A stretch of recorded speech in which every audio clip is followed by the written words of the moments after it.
నేను బయట రైటర్ కూడా కాబట్టి నాకు ఫస్ట్ నుంచి రైటింగ్స్లో కానీ వీటిలో కానీ ఫస్ట్ నుంచి నాకు బాగా ప్యాషన్ కాబట్టి నాకు వర్క్ చేయడం ఇష్టం. పెద్ద కష్టమే అనిపించాల. వర్క్ అంటే ఇష్టం. 24 hours షూట్లో ఉన్నా నాకు చాలా ఇష్టం.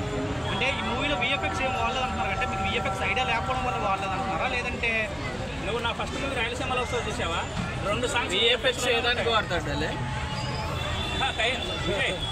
ఓకే, ప్రతిదానికి విఎఫ్ఎక్స్ వాడరు కదా. అంటే కొందరు ఏమంటారంటే ఈ సినిమా అంత హైపు లేదని కొందరు కామెంట్ చేస్తారు. అదర్స్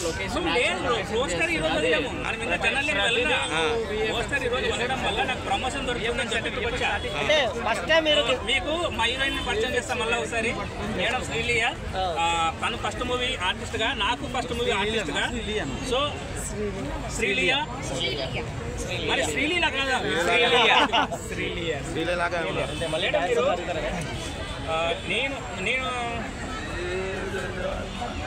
నేను మేడం ఎలా సెలెక్ట్ చేసుకున్నానంటే, నేను ఫస్ట్ తనని శారీలో ఫోటోలో చూసినప్పుడు నాకు ఈ అమ్మాయి సరిపోతుంది శారీలో అనుకున్నప్పుడు నాకు బాగా అనిపిస్తే ఆమె డైరెక్ట్ ఒక 15 నిమిషాల షూటు నేను ఏ శారీలో చూసానో అదే శారీలో రమ్మన్నాను. ఆ శారీలోనే వచ్చింది.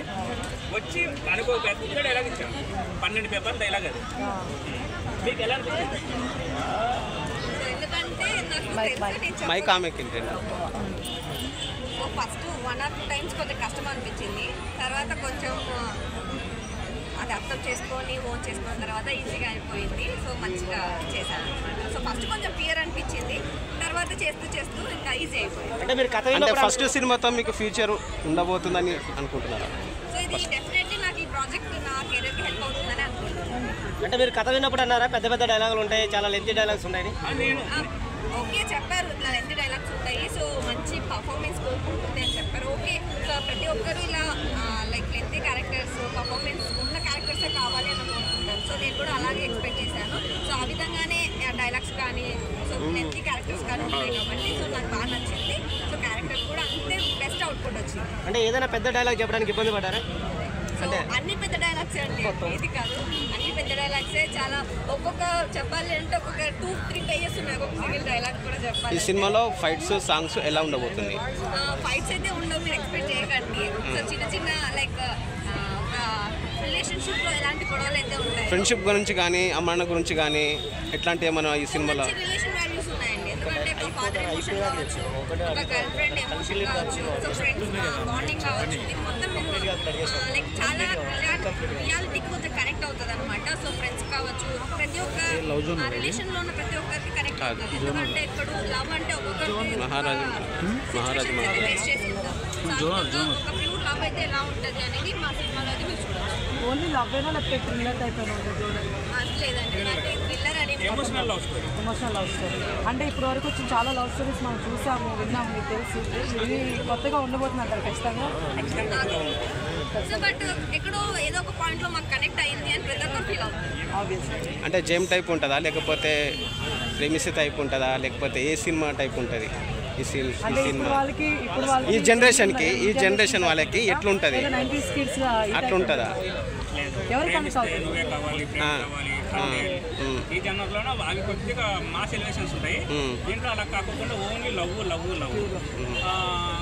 ఇంకా చెప్పాలంటే చాలా పెద్ద పెద్ద డైలాగ్స్, ఇంకా బాగా ఎమోషనల్గా ఉంటుంది. మీకు అందరికి కనెక్ట్ అవుతుంది. అరే సినిమా అంటే చూడగానే అరే బాగా చేశారు వీడు, అరే సింపుల్గా బాగుంది.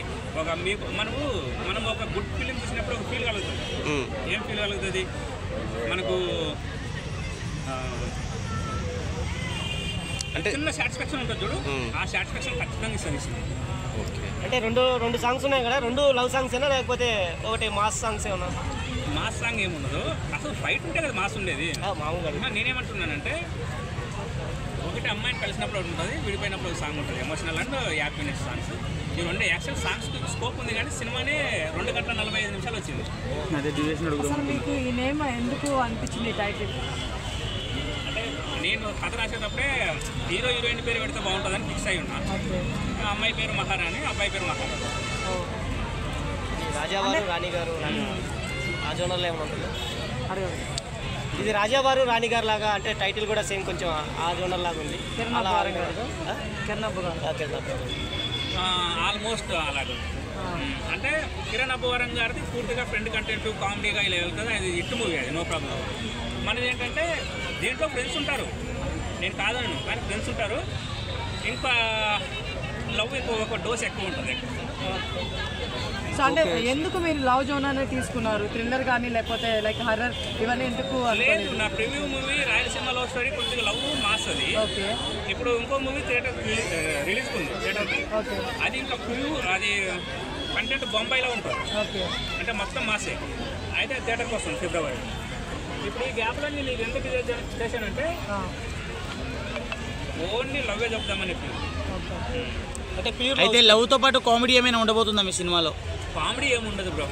అంటే లవ్ అంటే లవ్కి సంబంధించి ఫ్రెండ్స్ ఉంటారు, ఫ్రెండ్స్ సపోర్ట్ ఉంటుంది, వాళ్ళ ద్వారా కామెడీ కూడా ఉండాలి కదా. చిన్న చిన్న కామెడీ ఉంటుంది, పెద్ద కామెడీ ఏమి ఉండదు. అంటే మీకు హీరోయిన్ మధ్య కామెడీ సీన్స్ ఏమన్నా? హీరోయిన్కి హీరో మధ్య లవ్ సీన్సే ఉన్నాయి, గొడవ పడే సీన్స్ ఉన్నాయి, ఫైనల్గా ఎమోషనల్ సీన్స్ ఉన్నాయి, బ్రేకప్ సీన్స్ ఉన్నాయి, కానీ కామెడీ సీన్స్ లేవు అన్న. ఈ రోజుల్లో లవ్ అనే కంటెంట్ తోటి సినిమాలు వచ్చి వల్గర్గా, అంటే చాలా రొమాంటిక్గా వల్గర్గా చాలా బ్యాడ్గా చూపిస్తున్నారు బయట. అలా ఏమైనా చూపించాలనుకుంటారా మీరు, లేకుంటే చాలా నీట్గా చూపించాలనుకుంటున్నారా? లేదు బ్రో, వల్గర్ ఏం లేదు సినిమా. నేనేమంటున్నా అంటే మీరు సినిమాని ఫ్యామిలీతో కూర్చొని హ్యాపీగా చూడొచ్చు. ఓటీటీకి December 27 వస్తుంది. వల్గర్ అస్సలు లేదు సినిమా. ఎందుకంటే వల్గర్ చేయాలనుకోలేదు ఫస్ట్. ఈ సినిమాని అందరు ఫ్యామిలీ కూర్చొని చూడాలి. ఎందుకంటే నా ప్రీవియస్ మూవీస్ 2 సాంగ్స్లో మొత్తం లిప్ లాక్లే ఉంటాయి. లిప్ లాక్ మీద ఇప్పుడు మనకు గీతాంజలిలో ఓం నమః సాంగ్ లాగా మొత్తం ఆ దాంట్లో కూడా అలాగే పెట్టాను. సో ఈ సినిమాలో లిప్ లాక్ వద్దు అని ఫిక్స్ అయ్యాను నేను. లిప్ లాక్ వద్దు అని ఫిక్స్ అయిన తర్వాత ఈ సినిమాని కేవలం లవ్ జోనర్లో ఒక బ్యూటిఫుల్ సినిమాగా, మనకు ప్రేమ కావాలి, అప్పట్లో ప్రేమ కావాలి, నువ్వే కావాలి, ఒక బ్యూటిఫుల్ ఎలా ఉంటుందో అలా చేద్దామని చెప్పి ఈ సినిమాని టచ్ చేశాను.